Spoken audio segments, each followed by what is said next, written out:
Semana passada, a gente viu o Salmo 126, falando do retorno dos cativos, aqueles que saíram do cativeiro, e fizemos algumas comparações, tirando semelhanças com a pandemia que a gente está vivendo. O mais importante é que Deus decretou o fim de ambos. O fim do cativeiro, lá na Babilônia, 70 anos, e o fim também dessa pandemia. Graças a Deus não vai chegar nem perto de 70 anos, né?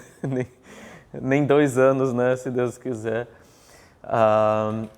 E a gente vê a importância, da gente estar pronto para aquilo que Deus está fazendo e quer fazer, no mundo pós-cativo, pós-cativeiro, pós-pandemia. E a gente ter esse coração, Eu quero fazer parte da colheita também, que vai vir individualmente para as nossas vidas, para esse mundo, e Deus vai fazer algo assim, enquanto a gente continua semeando, mesmo com tristeza e lágrimas. E o Salmo 130 fala de forma especial de esperar, esperar. Acho que em geral a paciência esgotou, e está cada vez pior. Quem ainda consegue esperar? Embora a gente esteja num mundo que tudo é rápido, a gente não consegue nem mais esperar por algum produto que a gente pediu da internet, até chegar em casa. A gente não tem nem paciência, mas ainda a geração mais nova, para esperar você baixar alguma coisa da internet, porque a conexão está tão lenta assim, A gente tem muitos problemas esperar a nossa vez no médico, talvez um outro esperando a sua vez para tomar a vacina, Parece que não chega, e a gente tem o fim da pandemia, E a gente tem que esperar por muitas coisas nessa vida, porque não tem opção. São circunstâncias externas, que nos deixam de um jeito assim. Por exemplo, a pandemia, a vacina, tudo, não dá para fazer surgir do nada, Tem que esperar a sua vez, tem que esperar.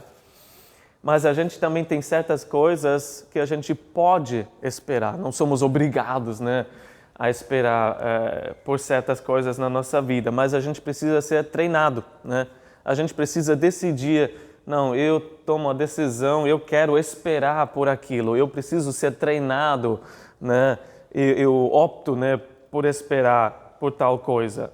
E isso de novo e de novo, porque não faz parte da nossa natureza, A paciência é um fruto do Espírito, não vem da nossa carne, da nossa natureza humana. Então a gente precisa ser treinado, Fazer isso junto com o Espírito, Ele fazer, produzir em nós. E se a gente olha para esse mundo, das nossas vidas, a paciência é uma das maiores virtudes da vida cristã. E talvez, mais do que nunca, uma das mais importantes no mundo que a gente está vivendo. Que tudo é para ontem, tudo na produção também just in time, E recentemente a gente viu um navio que tinha a audácia, de ficar calado ali no canal de Suez, E as pessoas ainda estão sentindo, as consequências por causa disso. Mas hoje a gente fala da paciência, e do esperar no Senhor.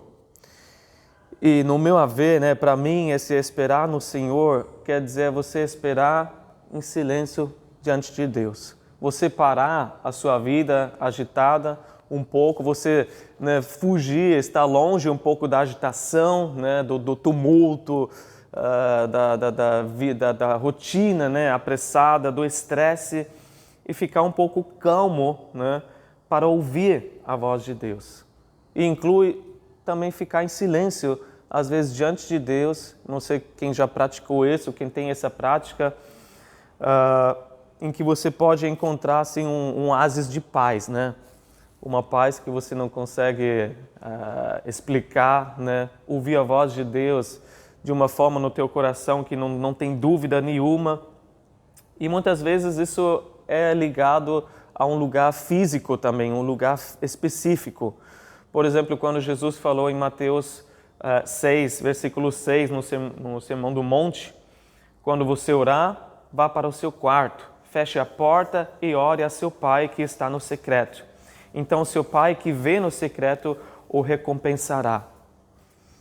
A gente tem na nossa residência um quarto, né, um cômodo em que a gente pode se retirar, se trancar, né, ter um momento sem distrações, total paz, para dar toda a atenção para o Pai.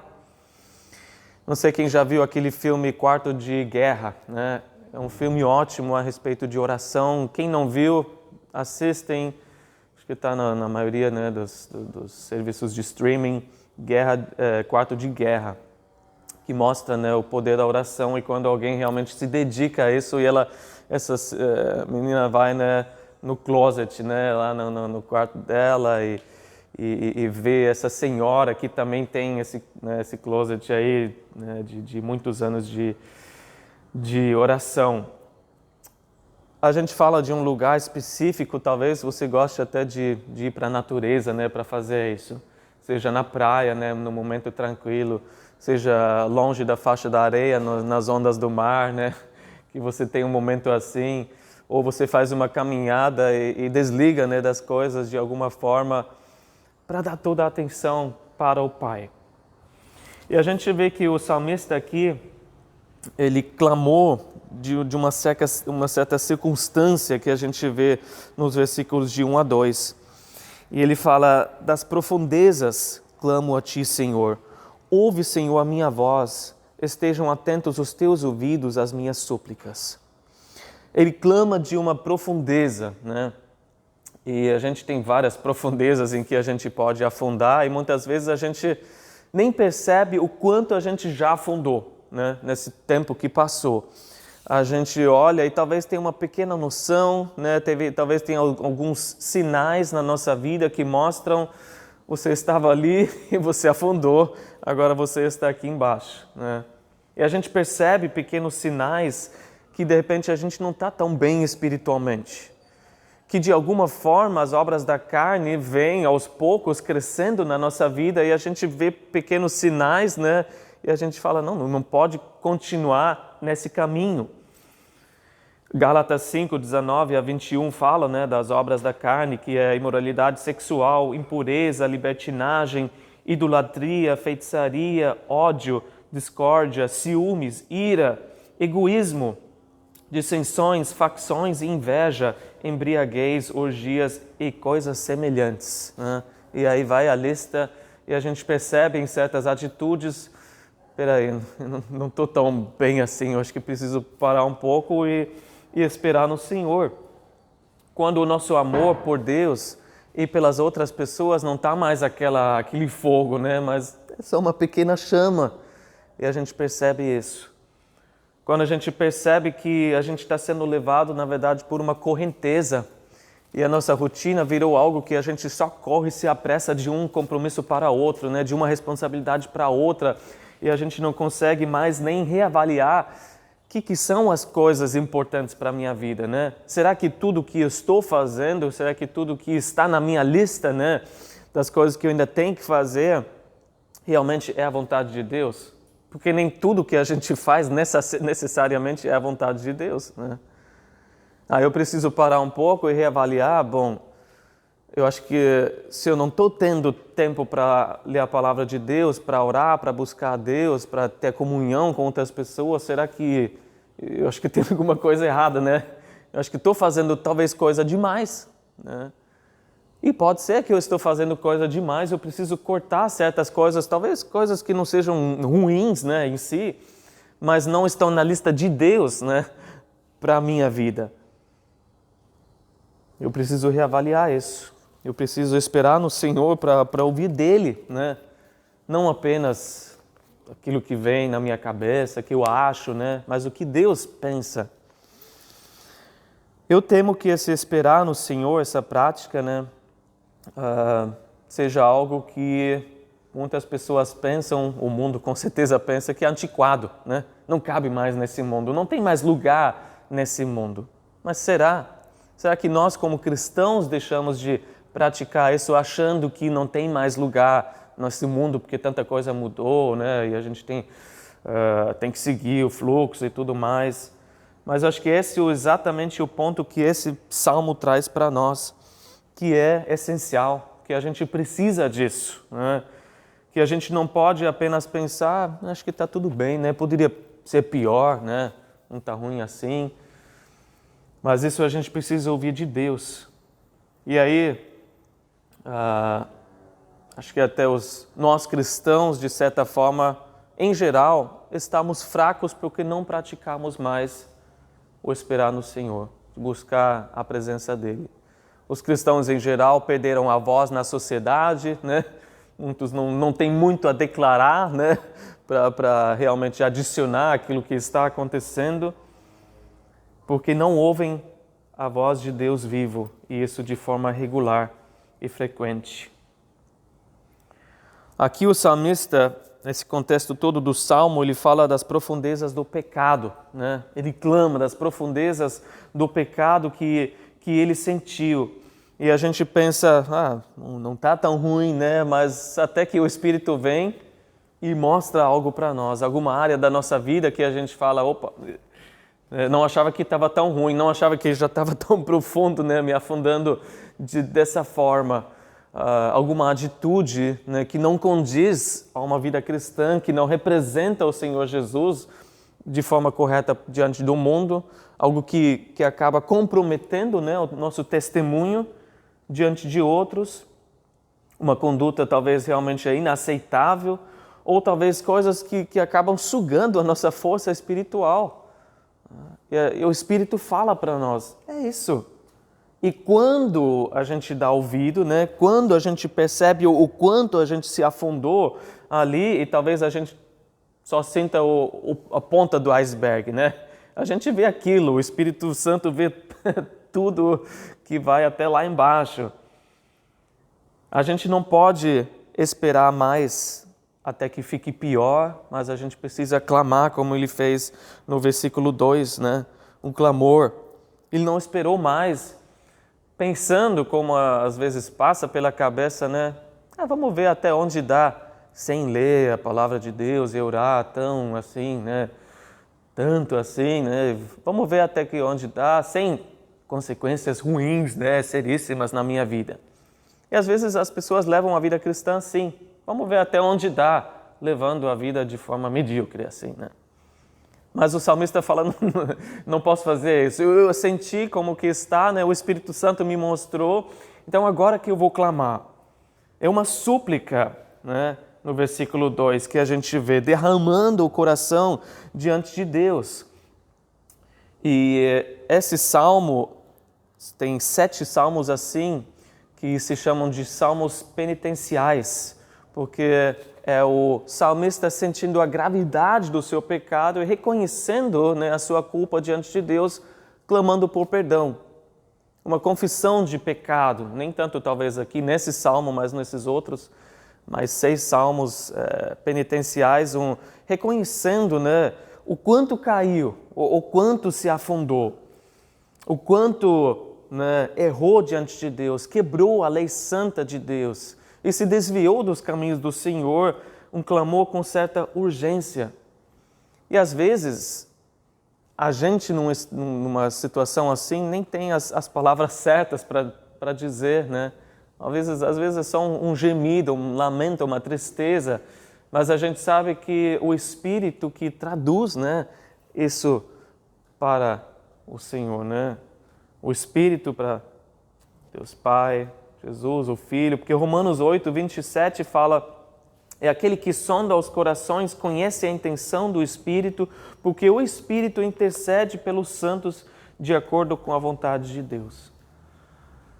Ainda bem que mesmo quando a gente não consegue fazer sentido, né, de tudo que a gente está sentindo e essa gravidade do pecado e tudo mais, o Espírito intercede por nós e traduz, né, essas palavras para que façam sentido no mundo espiritual. E no versículo 3 e 4 a gente vê por que ele clama. Porque Deus é o único que perdoa. Versículo 3, só tu, soberano Senhor, se tu, registrasses os pecados, quem escaparia? Mas contigo está o perdão para que sejas temido. Se Deus realmente fosse registrar cada ato, né, pecaminoso que nós que qualquer um cometeu, sem perdão, sem a existência do perdão, ninguém escaparia. Todos, né, sem exceção, estariam culpados. E não importa como a gente olha para o pecado, porque alguns acham, nossa, esse pecado é pior do que o outro, né? Não existe isso. A gente transgrediu, né, quebrou a lei de Deus, então estamos culpados diante dele. Se ele fosse registrar cada coisa sem perdão, ninguém escaparia. E de fato Deus registra tudo, todos os nossos atos bons e ruins, né? Nada escapa ao seu olhar. Às vezes até o cristão esquece disso, né? Que os olhos do Senhor estão em todo lugar, nada escapa desse olhar, e ele vai registrando, né? Mas em relação aos seus filhos, ele não registra os pecados a fim de depois condenar e julgar. Porque existe um registro superior, né, àquele registro dos pecados, que é o livro da vida. E todos que estiverem com o nome escrito ali no livro da vida são salvos, né? É um registro superior àquele que a gente vê aqui. Eles não vão enfrentar o julgamento do pecado. Hoje, a gente fala tanto, né, no mundo pós-pandemia. E se você vê no mundo cristão, vamos dizer assim, né, tem tantas conferências que praticamente todas têm o mesmo tema, né? Como a igreja pode ser relevante no mundo pós-pandemia. Eu gosto, né, dessas conferências, agora vai acontecer alguns em junho, julho e tudo mais. Gosto de ouvir, gosto de saber o que, né, outros irmãos estão pensando. E a gente sempre precisa ver como contextualizar o Evangelho para o mundo que a gente está vivendo, né? A gente não pode pregar o Evangelho para um mundo de 100 anos atrás, porque o mundo mudou, né? A gente tem que entender de onde vêm as pessoas, o que eles estão vivendo, né? A gente tem que saber como alcançar essa geração da melhor forma. Mas lendo esse texto, eu penso, a gente pode exagerar também, né? A gente pode pensar tanto em que modelo que eu devo seguir para ser uma igreja relevante, para ser um cristão nesse mundo, né, com relevância. Quem são os pensadores com as ideias certas agora, né? A gente pode se perder meio nesse meio de, né, a gente tem que seguir isso, tem que seguir aquilo e as ideias tal, porque lendo esses versículos aqui, não existe nada mais relevante do que você apresentar um Deus que perdoa para um pecador perdido no seu pecado. Não existe nada mais relevante e graças a Deus isso nunca muda, né? É sempre assim, porque Deus, o Evangelho é isso, Deus perdoa, né? Não existe mais nada mais relevante do que isso. Você vendo pessoas sendo torturadas pela maldição do pecado, que sentem as garras, né, do pecado se enfiando, né, na sua carne, que veem, né, no mundo a destruição do pecado e na própria vida, que muitas vezes não tem noção como se livrar disso, né, como lidar com o pecado e o domínio que o pecado tem sobre as vidas, e a gente pode mostrar Jesus, né? A gente pode mostrar o perdão em Jesus, aquele que se entregou por todos, né? Aquele que tomou o pecado sobre si e tirou o poder do pecado através da cruz. E nos dá o poder para vencer o pecado, para não precisar viver debaixo do domínio do pecado. E a gente pode receber o perdão dele de novo, e de novo, e de novo. Certa vez, eu pesquisei, não consegui achar, não lembrei, um pastor disse, se você prega para pessoas feridas, machucadas, você sempre vai ter um público, né? Se você prega perdão para os pecadores, você sempre vai ter ouvintes, porque a gente não encontra perdão em outro lugar. Aqui disse, com ele está o perdão e muito perdão, né? A gente nem imagina, porque perdão para todo o pecado que existe e o ser humano se arrependa e pede perdão. Para esse pecado, há perdão, né? E a gente ainda pode falar com esse salmista e dizer, é só com Deus, né? Só com Ele há perdão. Não existe perdão em outro lugar. As pessoas procuram, e é tão triste ver pessoas procurando em tantos lugares por perdão. Pessoas morrendo sem encontrar esse perdão, né? Com o coração angustiado, com um peso do pecado e não conseguiram encontrar o perdão nesse mundo. Porque só está em Deus. A gente poderia falar para onde iríamos, né? Se só Tu tens as palavras de vida eterna e as palavras de perdão que nos dão consolo. E por isso, como diz aqui versículo 4, para que sejas temido, né? Com isso, só nele há perdão. Então, a gente tem uma reverência, uma gratidão, porque só nele há perdão. E a gente também tem um temor de não novamente desagradar um Deus tão misericordioso e que perdoa tanto, para que sejas temido. Versículo 5. Espero no Senhor com todo o meu ser e na sua palavra ponho a minha esperança. A gente vê que não é algo secundário, né?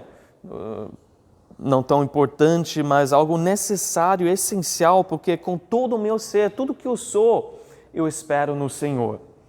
Com a expectativa de receber algo, mas para onde eu devo ir para receber? A segunda parte fala, na sua palavra ponho a minha esperança. Eu vou para a palavra de Deus, né? A minha esperança está ali. Se a gente tem alguma coisa em que a gente coloca a nossa esperança, a gente se agarra nisso, né? A gente se agarra com toda a força. Se um náufrago, né, no meio de um mar agitado, ele vê uma boia salva-vidas, ele vai se agarrar com tudo nessa boia. Será que a gente está ainda tratando a palavra assim, né? Se agarrando na palavra como a nossa salvação, né? Como a nossa cura, como a nossa única esperança, como o nosso alimento, a nossa riqueza? E a gente deve ler a Bíblia com essa esperança de receber, né? Essa expectativa de que Deus vai falar comigo individualmente, né? Algo individual. Mesmo que seja uma passagem difícil, mesmo que você já tenha lido milhares de vezes, abrir e você falar, não, eu creio que Deus tem algo para me dizer agora. Pode até acontecer no meio das genealogias, que você não espera nada, né? Esse daqui gerou esse daqui, gerou esse daqui. E Deus pode falar, espera isso. 2 Timóteo 3,16 diz que toda a Escritura é inspirada por Deus e é útil para o ensino, para a repreensão, para a correção e para a instrução na justiça. É tudo isso que a gente precisa ouvir. E certa vez um membro da igreja chegou no pastor e disse, quando eu quero ouvir o Senhor, eu vou no bosque, né? Imagina, lá no sul, né? Vou no bosque. O pastor falou, que bobagem. Eu vou no bosque, quando eu vou, eu ouço os pássaros cantando, eu ouço, né, as folhas balançando no vento, mas se eu quero saber que Deus tem perdão para mim, se eu quero saber como que eu posso ganhar um novo coração em Jesus, e se Deus realmente é misericordioso para comigo, o bosque não fala isso para mim, é a palavra de Deus que fala isso para mim, né? Então, quando a gente espera no Senhor, seja na natureza ou no quarto, vamos esperar com a Bíblia aberta, né? Vamos deixar a palavra falar conosco, vamos meditar, né, naquilo que Deus já proclamou na sua palavra. Vamos esperar no Senhor. E como a gente deve esperar? Versículo 6. Espero no Senhor mais do que as sentinelas pela manhã. Sim, mais do que as sentinelas esperam pela manhã. Imagina, naquela época, sentinelas no muro da cidade, né? Zelando, né, e vigiando pelas vidas que estão ali na cidade, dormindo, né? E a vida de todos eles depende, né, do serviço fiel dessas sentinelas, né? Essas vidas estão nas mãos deles. E como é que os sentinelas esperam pela manhã? Como que eles anseiam, outra versão diz, né? Como eles anseiam pela manhã? Eu pensei em 4 pontos. Primeiro é com grande anseio, né? Como eles anseiam, com muito anseio, né? Eles esperam que chegue logo essa manhã, né? Eles sabem que vai chegar, né? Bom, falta sei lá quantas horas, mas é aquela sensação, eu mal consigo esperar, né? Tomara que chegue logo. Toda hora levantam os olhos para o horizonte, né? Você já vê algum sinal, os primeiros raios do sol, né? Cadê a alvorada, né? Cadê o amanhecer? Assim que eu souber que eu vejo alguma coisa, eu já estou aliviado. E esse é o segundo ponto, eles esperam por um grande alívio, né? Porque no meio da noite é o perigo total, né?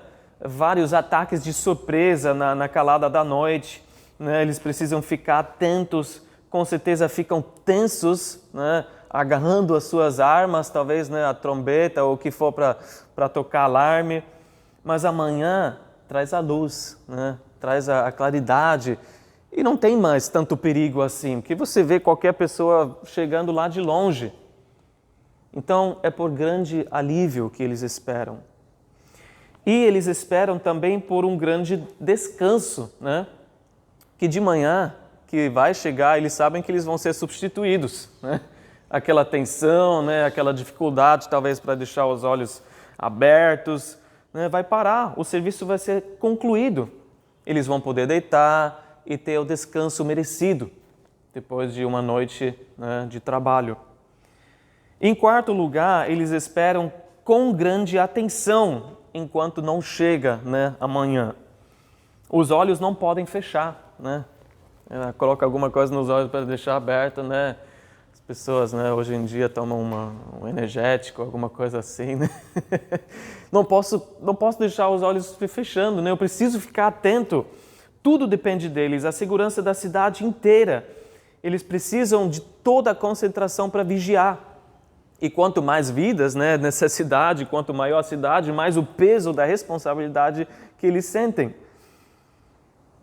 Eles não podem se deixar se distrair com coisas secundárias, né, algum barulho que eles ouvem, alguma conversa ali, né?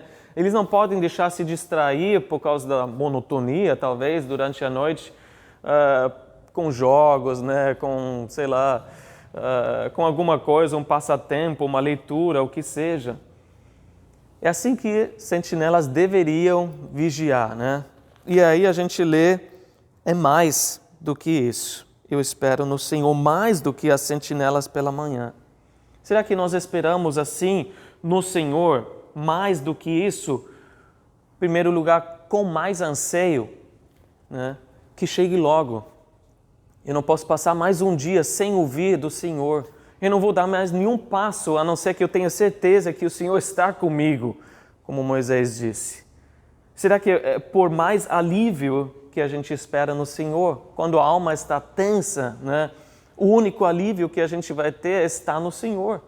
Só Ele pode aliviar uma alma totalmente angustiada, né? Seja pelo falecimento de alguém querido, seja por outros problemas que a gente passa. Só Ele nos livra dos ataques sutis do diabo. E no Salmo 46, 9, a gente lê que Ele dá fim às guerras até os confins da terra. Quebra o arco e despedaça a lança, destrói os escudos com fogo. Ele decreta o fim, né, das guerras. Se você está tenso, né, angustiado por causa da guerra espiritual que você está vivendo, Ele dá fim à guerra. Será que a gente espera pelo Senhor por mais descanso do que as sentinelas? Porque só no Senhor a gente pode descansar mesmo. Mesmo sabendo que, né, parece que está tudo desabando, né, desandando, mas sabendo que eu não consigo dar conta de tudo, né? Reconhecendo que nem tudo depende de mim e graças a Deus por isso. Tem outras pessoas fazendo a sua parte, né? Outras pessoas também sendo fiel na obra do reino, né? E isso vai continuar e no final de tudo é o Senhor que nunca dorme, né? A gente lê no Salmo 121, 4, sim, o protetor de Israel não dormirá, ele está sempre alerta. Mesmo quando a gente não tem mais força para ficar alerta, Ele está alerta por nós. E por final, ponto 4, será que é com mais atenção que a gente espera no Senhor? Como um bom soldado mesmo. E Paulo fala isso em 2 Timóteo 2, versículo 4, que nenhum soldado se deixa envolver pelos negócios da vida civil, já que deseja agradar aquele que o alistou. A gente tem esse foco, eu não vou deixar me distrair pelas coisas do mundo, mesmo que sejam tentações, sejam, parecem boas e tudo mais. Será que eu consigo realmente manter o foco nas coisas eternas? Isso seria um bom soldado, lembrando quem me alistou. É o Senhor que me chamou, o Senhor que falou, eu vou te passar essa responsabilidade por essas vidas da tua família, ou essas vidas, ou essas coisas, e eu só quero que você seja fiel com isso. E um dia a gente vai prestar contas, daquela responsabilidade. E cada um sabe para si mesmo, diante de Deus, o que precisa ser feito. Talvez seja a hora de cortar certas coisas na nossa vida, fazer um certo tipo de jejum, se abster, talvez, das distrações que a gente está dando tanto atenção. Talvez seja um tipo de entretenimento, talvez seja outra coisa que a gente adquiriu, está fazendo, que está tomando muito o nosso tempo, E no tempo que a gente ganha por causa desse jejum, dessa abstinência, a gente pode se dedicar mais à oração. A gente pode se dedicar mais a esperar no Senhor. Eu não falo isso para ninguém se sentir condenado, eu não tenho feito isso, mas para a gente enxergar o que é possível na nossa vida, Quando a gente não tem pessoas, vamos dizer assim, que talvez estão mais dedicadas, que estão vivendo algo que a gente não está vivendo, a gente não tem pessoas assim para se comparar, a gente acha que é isso, é o máximo que eu posso viver para o Senhor. Mas a palavra sempre como espelho, nos mostra como a gente está e como a gente poderia estar, E sempre tem algo mais para viver, algo mais além, experimentar mais do Senhor, aquilo que a gente ainda pode alcançar pela graça de Deus. E a promessa é essa em Oséias 6, versículo 3. Conheçamos o Senhor, esforcemo-nos por conhecê-lo. Tão certo como nasce o sol, ele aparecerá. Virá para nós como as chuvas de inverno, como as chuvas de primavera que regam a terra. Esse é o nosso foco, Como Paulo falou, esse é o meu alvo, eu prossigo para o alvo, Não tenho alcançado tudo ainda, mas eu quero conhecer o Senhor. Quero me esforçar para conhecer o Senhor. Eu vou esperar no Senhor, o salmista diz, Porque o Senhor certamente virá. E inundando o nosso coração, como as chuvas vêm, trazendo algo fresco, algo novo, uma confirmação, um renovo para a nossa vida, e o Senhor virá. Certamente Ele aparecerá. E por isso o salmista fala isso para a nação toda, versículos 7 e 8. Ponha a esperança no Senhor, ó Israel, pois no Senhor há amor leal e plena redenção. Ele próprio redimirá Israel de todas as suas culpas. Ele fala para toda a nação, gente, vale a pena esperar no Senhor. Ponham a sua esperança no Senhor, principalmente com toda a culpa que você sente do pecado. O que nos espera quando a gente se aproxima do Senhor? Não é uma pessoa com cara fechada, e braços fechados, mandando você embora. Não é uma pessoa com o dedo levantado, dando um sermão porque você errou de novo. Mas a Bíblia fala, tem um Pai esperando por nós que está de braços abertos, que quer nos abraçar, nos apertar, assim como Ele apertou o filho pródigo. Porque nele há amor leal, diz aqui. Quer dizer, Ele fez uma aliança conosco. E nós, povo do Novo Testamento, Ele fez uma aliança conosco na cruz. E se a gente está dentro dos termos desse contrato, a gente encontra misericórdia e a gente encontra perdão. Quais são os termos desse contrato? É só crer. Você só precisa crer para receber o que Jesus tem para você. Só crer que Jesus veio, crer é pôr a minha esperança nisso. E confiar que Jesus já fez tudo na cruz. Que Jesus já pagou pelos meus pecados através da sua morte na cruz. E aí fala que Deus dá plena redenção. Trazendo isso para o Novo Testamento, quando o Novo Testamento fala de redenção, fala de escravos no mercado, né, que foram adquiridos, alguém veio, pagou, e Jesus pagou um alto preço para nós adquirir. Qualquer um poderia nos comprar, né? A gente estava ali, à mercê aí do mundo, qualquer um poderia nos comprar como investimento para, né, o seu uso, mas Jesus passou, olhou, nos amou e disse, eu vou te comprar, né? Você não vai ser mais escravo desse mundo, desse pecado, mas você vai ser minha propriedade. Aliás, eu vou te adotar, eu vou te fazer parte da minha família e você vai ser meu filho, né? Minha filha. Ele próprio nos redimiu.